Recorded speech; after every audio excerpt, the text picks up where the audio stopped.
Selamat pagi saudara sekalian. Saat ini saya akan menyampaikan materi kuliah atau topik epidemiologi yang saat tadi sudah dijelaskan oleh Dr. Danti sebagai penanggung jawab mata kuliah ini. Sebelumnya saya memperkenalkan diri, nama saya Bambang Priyono. Ya,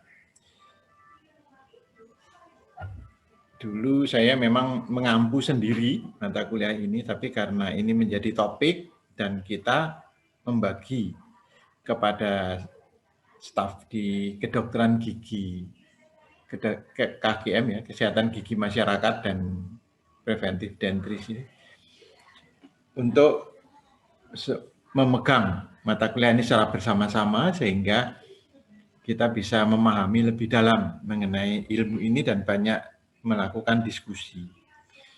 Oke, sebelumnya akan saya share ya. Saya share screen untuk kuliah ini. Nah, topiknya adalah epidemiologi dan survei kesehatan gigi ya. Tapi nanti akan dibahas secara bareng. Saya pada kesempatan ini akan memperkenalkan dulu mengenai batasan dan pengertian daripada ilmu epidemiologi. Apa sih ilmu epidemiologi?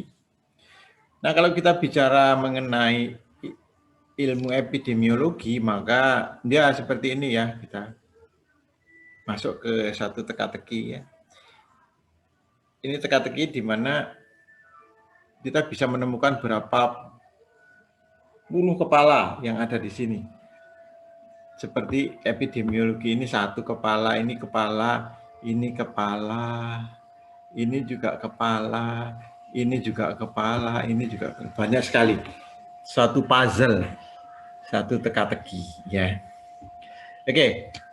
Nah, kalau Anda sampai semester 6 ini sudah belajar banyak mengenai apa itu kesehatan gigi, mulai dari anatomi, kemudian nanti akan mendukung struktur gigi, fisiologi, histopatologi yang berhubungan dengan bagaimana gigi yang sehat dan bagaimana penyakit gigi itu bisa terjadi.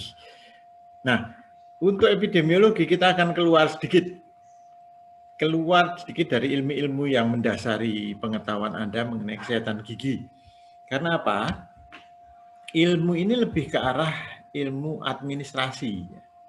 administratif mengenai pengambilan keputusan, mengenai penyelidikan seperti detektif gitu ya. Nah, sekarang kalau umpamanya Anda ingat satu tahun lebih ini ya, sejak Maret tahun 2020 pada saat outbreak wabah, atau ya wabah itu untuk di satu negara ya, kalau wabah itu mengenai seluruh dunia seperti COVID-19 itu, COVID-19, SARS-CoV-19 itu menyebarnya seluruh dunia. Itu namanya pandemi. Ya, itu istilah dalam epidemiologi, pandemi. Nah, kita keluar dari ilmu-ilmu itu, tapi tidak jauh-jauh. Karena epidemiologi pun nanti akan didukung oleh ilmu-ilmu ini. Maksudnya, ilmu-ilmu ini akan selalu menjadi rujukan daripada pengambilan keputusan di dalam epidemiologi. Ya. Jadi kalau kita mengambil keputusan dalam epidemiologi tidak bisa lepas dari penyakit-penyakit yang ada di dalam tubuh manusia. Nah, karena apa sih? Karena definisi epidemiologi itu sendiri kita lihat nanti ya. Sebelum ke definisi, kita pentingnya dari ilmu ini nanti siapa sih yang menggunakan?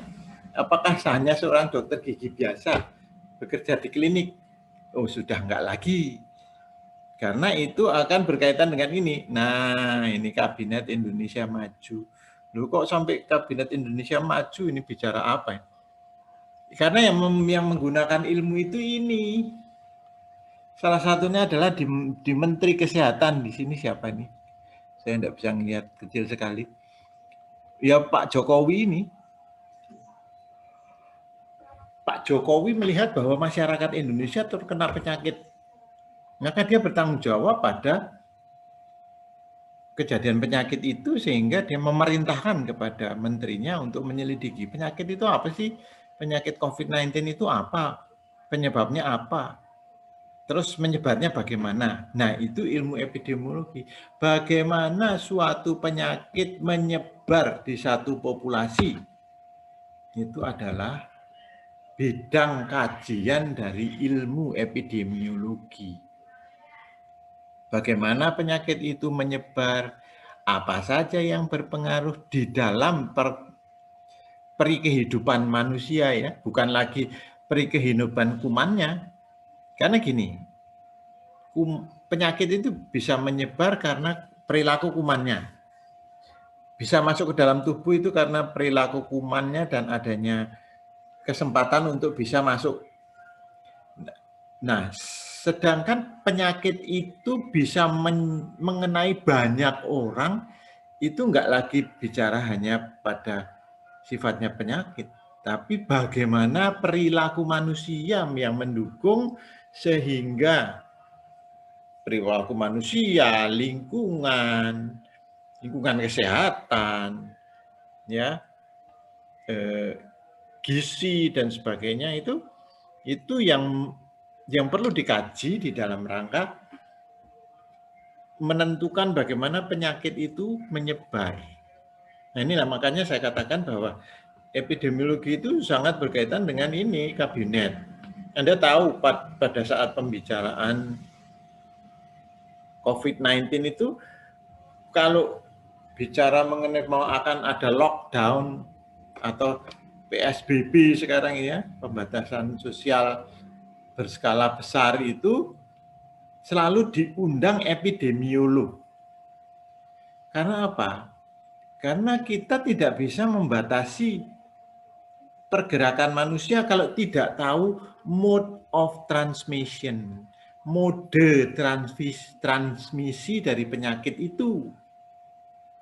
Makanya epidemiologi dipegang, dibawa. Ini ikut duduk sini. Ini penyakitnya begini. Saya mau melakukan lockdown. Apa pentingnya lockdown? Nah, ternyata bahwa lockdown itu mengharuskan orang itu tidak saling berkumpul. Kalau bertemu menggunakan masker. Karena kita tidak tahu siapa di antara orang yang kemudian Anda jumpai atau masyarakat saling bertemu itu mempunyai atau sudah terinfeksi. Karena ini pandemi, setiap manusia mungkin terinfeksi. Ya, tidak ada yang imun. Bahkan yang sudah divaksin pun kemungkinan masih bisa terinfeksi. Cuma nanti ke tingkat keparahannya saja yang berbeda-beda ya. Nah, itu kepentingan daripada ilmu epidemiologi. Nah, para ahli epidemiologi itu di dalam diskusi mengenai lockdown itu akan menceritakan sifat penyakit itu menular melalui apa? Yaitu kita jelas bahwa apa namanya? COVID-19. Jadi kebetulan kok ada COVID-19 ini suatu contoh yang bagus untuk kita pelajari sebagai bagian dari ilmu epidemiologi, penerapan daripada ilmu epidemiologi. Ya, jadi kita lihat bahwa epidemiologi itu akan bersama dengan ahli mikrobiologi mestinya ya, virusnya bentuknya bagaimana dia itu bisa menulari manusia lain, tempatnya di mana. Itu orang mikrobiologi. Bersarangnya di dalam tubuh manusia itu di mana. Apakah orang yang sakit saja yang kemudian mengandung virus, ataukah orang yang tidak sakit, tidak bergejala, bisa mengandung virus dan kemudian menyebarkan? Ternyata bisa. Jadi orang yang tidak bergejala, yang kita kenali sebagai OTG, orang tanpa gejala ya, tanpa gejala, tapi sebetulnya di dalam tubuhnya ada virus. Kenapa begitu? Karena virus itu tidak selalu mengakibatkan kematian pada individu yang terinfeksi. Ya, untuk OTG itu orangnya imunnya kuat. Jadi dia hidup dalam keseimbangan. Jadi di dalam tubuhnya ada virus tapi tidak sakit ya. Nah, tapi walaupun tidak sakit, dia mungkin menyebarkan. Jadi di dalam paru-parunya atau di dalam saluran pernapasannya ada virus ya. Kemudian kalau dia batuk atau dia wahing itu apa? Bersin. Batuk itu kan tidak selalu karena flu atau karena karena ada mulut kita kering, kemudian ada ada debu, bisa kita batuk. Itu uhu itu semburannya itu ada makro partikel yang kemudian jatuh 2 meter atau 1,5 meter dari tempat orang batuk. Ada yang mikropartikel yang terbang bersama angin. Nah, itu yang dijelaskan oleh para epidemiolog. Oleh karena itu, maka lockdown itu tujuannya adalah untuk mencegah orang yang terinfeksi dan tidak terdeteksi seperti OTG itu datang ke wilayah tertentu. Siapa yang menjelaskan? Ahli epidemiologi dan ahli mikrobiologi mengenai bagaimana virus itu nanti kemudian masuk menginfeksi orang. Dan kebanyakan orang, ini penjelasan tadi oleh Menteri Agama, Menteri Kesehatan yang bukan dokter ya. Sekarang Menteri Kesehatan kita bukan dokter ya, tapi bekas direktur Mandiri Bank. Kenapa? Beliau menghitungnya pinter. Mungkin itu yang diambil, saya tidak tahu. Tapi yang jelas bahwa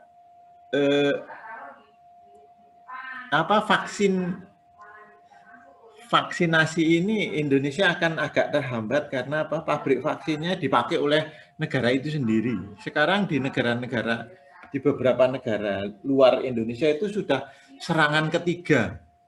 Jadi meningkat lagi jumlah orang sakitnya itu meningkat lagi jumlahnya. Serangan ketiga. Nah, akhirnya mereka menggunakan vaksin itu untuk negaranya sendiri daripada diekspor. Termasuk Sinovac ya yang kita gunakan ini. Nah, ini pentingnya daripada ilmu epidemiologi itu di bidang pemerintahan ya. Itu adalah mendukung bagaimana pemerintah itu bisa mengambil keputusan. Apakah pemerintah kemudian melakukan vaksinasi itu keputusan pemerintah. Dari mana? Dari studi epidemiologi. Bahwa penyebarannya ada pada orang yang berkontak. Padahal orang berkontak itu akan terjadi terus.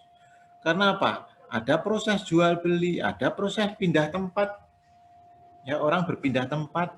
Mungkin orang yang berpindah itu tidak sakit, tapi orang yang didatangi itu sakit.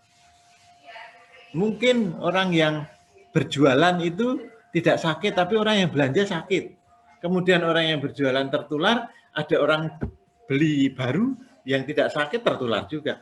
Nah, itu penyebaran itu yang kemudian harus dijelaskan oleh Menteri Kesehatan ya, dari ahli-ahlinya itu pastinya ya, dari ahli epidemiologi dan sebagainya. Itu bagaimana kita kemudian harus melakukan vaksinasi itu keputusan pemerintah. Indonesia termasuk urutan keempat atau kelima atau ketujuh negara-negara yang melakukan vaksinasi secara cepat. Itu keputusan pemerintah. Keputusan presiden berdasarkan diskusi dengan Menteri Kesehatan dan sebagainya dan timnya Menteri Kesehatan. dan menteri-menteri yang lain, karena yang tersangka juga menteri dalam negeri yang itu, yaitu bupati sama gubernur, bupati dan wali kota itu kan di bawah menteri dalam negeri. Nah, akhirnya kemudian diputuskan bahwa vaksin harus dibeli. Itu keputusan pemerintah berdasarkan ilmu yang saya ceritakan. Nah, itu oleh karena itu maka ilmu itu dibutuhkan oleh pemerintah. Karena apa? Karena pemerintah itu mempunyai suatu tanggung jawab. Jadi pemerintah itu bertanggung jawab terhadap kesehatan masyarakatnya. Orang Indonesia itu kesehatannya ditanggung oleh Menteri Kesehatan harusnya ya, oleh Presiden. Dalam bentuk apa? Nah, mereka membuat suatu metode pelayanan kesehatan seperti ada puskesmas, Anda sering ketemu. Puskesmas itu pusing keseleo masuk angin. Enggak ya, kalau di desa itu puskesmas itu pusing keseleo masuk angin karena apa? Pasien yang datang situ kebanyakan pusing karena bis macul. Masuk angin karena angin-angin terus ya, ngerjain sawah pagi sampai malam macul terus masuk angin. Keseleo karena ayunan cangkulnya terlalu berat jadi tangannya keseleo. Itu dulu kalau puskesmas di desa. Kalau di kota ya sudah menangani macam-macam, darah tinggi juga. Bukan karena macul darah tinggi ya. Nah, puskesmas itu apa? Puskesmas itu salah satu bentuk pelayanan kesehatan yang ditujukan untuk menangani permasalahan kesehatan yang ada di masyarakat. Itu paling bagus. Suatu bentuk pelayanan kesehatan yang saya anggap, dan beberapa ahli juga menganggap, paling bagus karena apa? Sebenarnya kalau Anda lihat bahwa puskesmas itu adalah tempat gedungnya, itu tempat istirahat dan tempat pelayanan di dalam indoornya. Pelayanan indoornya itu di puskesmas. Tapi pelayanan outdoornya ada puskesmas itu, yaitu sak kecamatan. Puskesmas itu merupakan pimpinan kesehatan satu kecamatan. Jadi puskesmas itu dipimpin oleh seorang dokter atau dokter gigi yang menjadi kepala puskesmas, itu bertanggung jawab atas kesehatan sak kecamatan, kesehatan masyarakat satu kecamatan. Coba apa hebat. Jadi kalau ada orang sakit di dusun pojok kono, itu tanggung jawabnya dia. Wah, kan susah, ya berat ya. Tapi itu suatu sistem yang bagus. Mungguhno, mungguhno itu bahasa Jawa. Mungguhno itu andai kata tanggung jawab kepala puskesmas itu tidak seluas di Indonesia ya. Mungkin kelurahan gitu, mungkin orangnya sehat semua. Nah, ketemu tiap hari ya sama kepala puskesmas. Oleh karena itu puskesmas itu punya puskesmas pembantu. Bukan berarti itu puskesmas yang nangani pembantu-pembantu, bukan. Itu puskesmas yang didirikan di daerah dia, tapi pucuk lebih jauh ya. Jauh dari puskesmas pusat, puskesmas inti. Itu untuk melakukan beberapa pelayanan saja di sana. Biasanya imunisasi, kemudian penimbangan bayi, pemeriksaan kesehatan bayi, anak balita, dan sebagainya. Sedangkan yang di pusat itu bisa sampai pelayanan rawat inap. Ada puskesmas yang rawat inap. Nah, itu salah satu bentuk pelayanan kesehatan yang disiapkan oleh pemerintah. Nah, kepala puskesmas itu sebagai orang yang bertanggung jawab sak kecamatan. Satu kecamatan itu biasanya ya dari 5 juta penduduk. Maaf, bukan 5 juta. 5.000 sampai 15.000 penduduk satu kecamatan. Kecamatan yang kecil, yang mungkin yang terpencil itu mungkin cuma 5.000. Tapi kalau yang di kota itu bisa 15.000 penduduk, ya cukup banyak itu. Dan mereka tidak tahu bahwa kesehatannya itu ditanggung sama kepala puskesmas. Nah, ini harusnya begitu ya. Nah, kalau rumah sakit itu sebetulnya adalah rumah sakit milik pemerintah atau pemerintah pusat, pemerintah daerah, itu sebetulnya suatu bentuk pelayanan kesehatan rujukan. Jadi kalau di puskesmas tidak bisa ditangani, baru dirujuk, dikirim ke. Nah, itu juga puskesmas harus memiliki satu metode untuk mengetahui penyakit yang ada di masyarakatnya. Caranya ya disurvei, ya dikumpulkan datanya, harus mengumpulkan data lah. Ya itu salah satu bidang kajian epidemiologi. Nah itu, jadi pentingnya epidemiologi. Nah perusahaan kesehatan itu bisa penjual obat. Penjual obat itu harus tahu Pak, data epidemiologi suatu penyakit di suatu negara. Pokoknya dia mau jual obat darah tinggi ke desa yang agak terposok, kita jual aja ke sana karena belum ada yang mau mendistribusi. Di sana nggak ada orang darah tinggi, ya karena apa? Karena olahraga semua, macul pagi kerja, biasanya nggak darah tinggi, tahu-taunya meninggal gitu. Enggak ya, tapi nah itu harus orang yang pengusaha bidang obat atau bidang alkes, alat kesehatan, itu juga belajar itu. Belajar, umpamanya di Jakarta Barat itu kebanyakan penyakit apa? Darah tinggi, gula, atau nah itu dia harus menyiapkan atau menjual barang-barang, menawarkan kepada puskesmas itu alat-alat yang cocok. Mungkin kalau umpamanya puskesmas di pelosok itu obat-obatnya bukan darah tinggi, bukan gula, tapi obat infeksi, cacingan, ya toh diare. Walaupun diare itu juga di mana-mana ada. Jadi perusahaan ini juga, kemudian klinik swasta. Anda lulus jadi dokter gigi, terus langsung, wah ini kok ada jalannya, jalan ke rumah saya ini cukup bagus, jalannya lebar, ada bangunan, bisa dikontrak, aku tak buat klinik situ. Itu satu langkah yang masih, ini termasuk ya klinik swasta maupun rumah sakit swasta. Itu belum tentu tepat ya. Karena mungkin daerah situ itu sudah daerah tua. Wah, ini istilah saya ini. Daerah tua itu dalam arti bahwa rumah-rumah di situ sudah lama ada. Sudah lama settle, sudah penduduknya sudah menetap di situ lama. Nah, biasanya orang sudah punya dokter dewe-dewe. Ya, bapak ibumu mungkin kalau di daerah sana kalau pamannya sakit mesti punya dokter. Aku dokterku iki. Nah, itu dia sudah, kita buka klinik baru di situ, wah ya kurang anu. Mungkin ada orang-orang yang anu ya, mungkin orang-orang yang wah ini ada dokter baru, ini saya tak nyobo.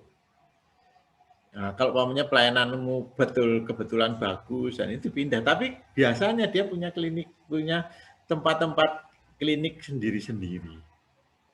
Itu perlu menjadi perhatian pada saat Anda membuat klinik swasta, juga rumah sakit swasta. Yang saya katakan tadi, di sini ini daerah apa?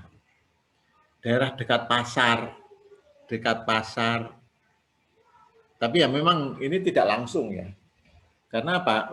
Rumah sakit kan rawatan rujukan. Rujukan itu dalam arti orang yang sakit sudah diperiksa di puskesmas atau di tempat pelayanan dokter swasta, tapi dokter swastanya bukan kurang ya, tidak lengkap alatnya dan fasilitas pelayanan, kemudian dikirim ke rumah sakit.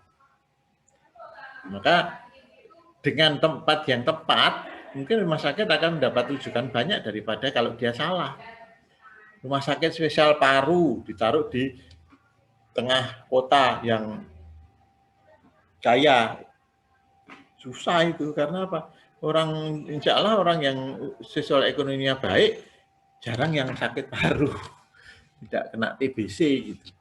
Oke, jadi itu pentingnya ilmu ini untuk menentukan, mengambil kebijakan, mengambil keputusan seperti ini. Kalau di sini namanya mengambil puskesmas dan sebagainya, menamai kebijakan. Kalau klinik, perusahaan alat kesehatan dan rumah sakit swasta ya mengambil keputusan lah ya. Oke. Nah, ini kalau kita lihat pengertiannya yang paling akhir ya, yaitu oleh Las tahun 1988 adalah ilmu tentang distribusi dan determinan dari suatu keadaan atau kejadian yang berhubungan dengan kesehatan. Nah, ini si Las ini membuat definisi yang luas bagi suatu ilmu epidemiologi. Yang menjadi tetap konsisten adalah ilmu tentang distribusi. Apa sih distribusi? Penyebaran. Distribusi itu bagaimana penyebaran, determinan penyebab atau faktor-faktor yang memperparah. Faktor-faktor yang memperparah ya. Bukan penyebab langsung. Penyebab langsungnya itu mungkin penyakit ya. Tapi kalau kecelakaan ya penyebabnya trauma ya. Kalau determinan itu ya faktor-faktor yang mengakibatkan sakitnya tambah parah gitu. Faktor resiko namanya, risk factor. Ya. Jadi Silas mengatakan bahwa distribusi dan determinan ini tetap sama dari definisi yang pertama, yang sebelum-sebelumnya. Tapi yang berbeda adalah dari keadaan yang atau kejadian yang berhubungan dengan kesehatan. Jadi tidak selalu penyakit, penyebaran penyakit, tapi bisa juga kecelakaan lalu lintas. Kecelakaan lalu lintas, kemudian rumah yang daerah yang rumahnya banyak rubuh ya, itu juga sesuatu yang berhubungan dengan kesehatan. Kan orang jadi luka itu tidak sehat, orang jadi mati itu juga tidak sehat itu ya. Jadi kejadian yang berhubungan dengan kesehatan dan dalam populasi, dalam suatu masyarakat, seperti saya katakan tadi kecelakaan lalu lintas. Nah, kenapa kok kecelakaan lalu lintas diurusi? Ya itu suatu bidang kajian dari epidemiologi. Seperti kemarin zaman tahun 20 hampir 40 tahun yang lalu. Itu jalan antara FKG kalau keluar ke Jalan Kaliurang itu dulu ada perempatan yang menuju ke UGM. Yang di depannya ada gedung Purna Purna Budaya, itu dulu namanya Purna Budaya. Jadi dulu yang konblok yang ditutup itu dulu terhubung dari sini nyebrang. Dari situ ada kecelakaan. Ternyata apa? Terjadinya peningkatan jumlah sepeda motor termasuk pengendara yang tidak kompeten. Karena apa, mahasiswa baru udah numpak sepeda motor, nang rumah biasanya numpak sepeda, di sini numpak sepeda motor. Antisipasi lalu lintas belum bagus, banyak kecelakaan di situ. Nah, itu dikaji oleh ilmu orang ahli-ahli epidemiologi. Kenapa kok? Nah, kemudian mereka menganjurkan kepada rektor untuk mahasiswa baru dilarang berkendaraan bermotor. Pertama, karena memenuhi tempat parkir, parkirnya jadi penuh, juga mengakibatkan mereka bisa terkena bahaya kecelakaan. Jadi itu ya, epidemiologi itu pentingnya tidak hanya penyakit, juga masalah-masalah yang berhubungan dengan kesehatan. Nah, kalau yang dulu itu 1920 itu fenomena massa penyakit infeksi pada waktu tahun 1927 itu yang banyak penyakit infeksi. Jadi si Frost itu mengatakan bahwa fenomena massa itu fenomena yang berhubungan dengan masyarakat, bukan masa waktu ya, fenomena massa penyakit infeksi. Jadi bagaimana penyakit infeksi itu bisa menyebar di masyarakat, itu si Frost.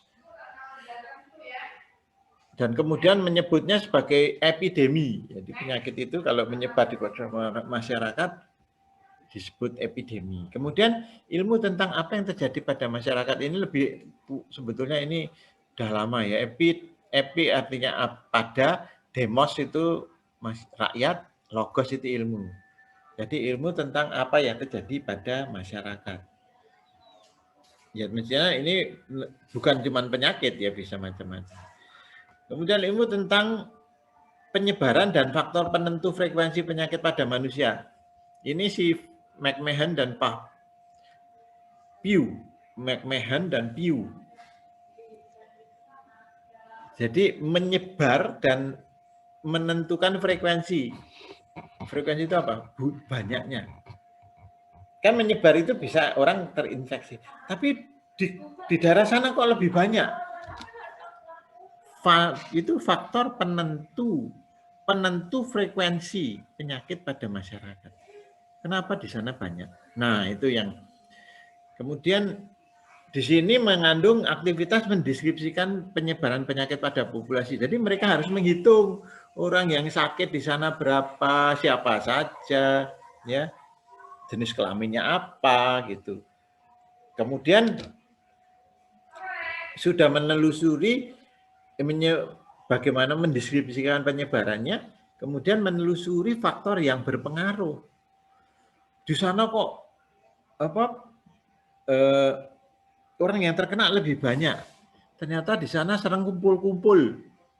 Ya, seperti waktu COVID ini, orang Italia banyak yang kemudian terkena, terinfeksi, dan banyak yang meninggal. Karena apa? Orang-orang tua-tua sana itu senang kumpul-kumpul, minum-minum bareng.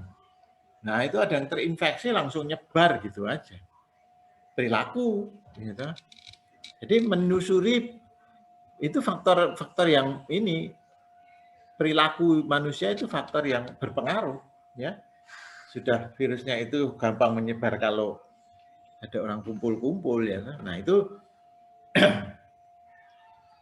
kemudian yang berikutnya ada ilmu atau ini sebagai rangkuman daripada definisi tadi, ilmu atau sekumpulan pengetahuan tentang penyakit pada masyarakat. Jadi penyakit pada masyarakat dan metode untuk mendiagnosa penyakit sebagai fenomena masyarakat. Nah, kalau kita mendiagnosa penyakit tok, itu ya kita cari bakterinya. Ya, bakterinya apanya dia batuk, muntah di anunya itu kotoran atau diare ya, itu diarenya diambil, kotoran diare diambil, lalu dilihat bakterinya apa di situ. Itu mencari penyakit pada manusia, satu manusia. Tapi kalau pada manusia, masyarakat tidak cuman ngambil, ya tetap itu kumannya tetap kita cari.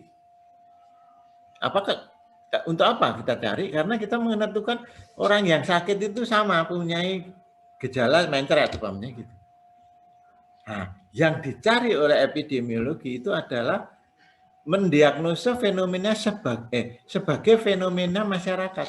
Bagaimana penyakit itu bisa menular di masyarakat. Ya, mungkin karena masyarakatnya senang kumpul-kumpul, kemudian sering membagi, ya kan ada masyarakat yang sering membagi-bagi makanan dan sebagainya. Nah, itu sebagai, kemudian juga perilaku mereka itu kurang bersih di dalam mengolah makanan, kurang bersih, kemudian tidak mandinya juga tidak teratur, ya, sehingga mengakibatkan penyakit itu mudah menyebar itu. Jadi itu yang dimaksud sebagai penyakit, mendiagnosis penyakit sebagai fenomena masyarakat. Bukan hanya bakteri, bagaimana bakterinya, siapa, bentuknya apa, menyebarnya lewat apa, lewat cairan atau, tapi kalau ini bagaimana penyakit itu bisa banyak, ya banyak perilaku, banyak kebiasaan, banyak juga karena ke lingkungan, ya, lingkungannya temperaturnya dingin yang sesuai dengan kebutuhannya si virus dan sebagainya. Jadi itu penyakit sebagai fenomena masyarakat. Nah, itu pengertiannya ya. Nah, kegunaan epidemiologi itu adalah untuk mendapatkan data yang valid. Data yang valid ini omongannya singkat banget tapi pengertiannya dalam ini. data yang valid itu gimana ngumpul ya. Data yang valid itu mengumpulkan sesuai dengan kondisi daripada masyarakat yang itu. Kemungkinan data valid untuk suatu kelompok masyarakat belum tentu valid untuk masyarakat yang kelompok masyarakat yang lain ya.